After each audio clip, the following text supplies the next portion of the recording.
कसबा बावडा इथल्या प्रथमेश्वर जयभवानी फ्रेंड्स सर्कलच्या वतीनं गणेश प्रतिष्ठापनेपासून विसर्जनापर्यंत प्रत्येक दिवशी परिसरातील ज्येष्ठ नागरिकांच्या हस्ते आरती केली जाते।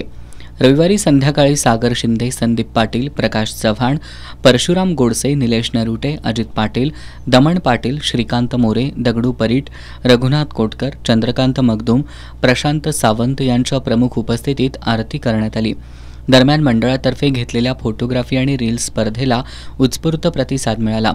फोटोग्राफी स्पर्धेत रॉयल रोज हर्षद ग्रुपनं प्रथम क्रमांक पटकावला। शुभम गुजरनं दुसरा तर अभिषेक यादव यानं तिसरा क्रमांक मिळवला। रील्स स्पर्धेत आकाश काटकर विजेता ठरला। आरुष लोखंडे याला दुसरा आणि धीरज लोकरे याला तिसरा क्रमांक मिळाला। या विजेत्यांना आमदार सतेज पाटील यांच्या हस्ते बक्षिसं देण्यात आली। तसंच सहभागी स्पर्धकांना सन्मानचिन्ह देण्यात आलं। यावेळी मंडळाचे पदाधिकारी आणि नागरिक उपस्थित होते।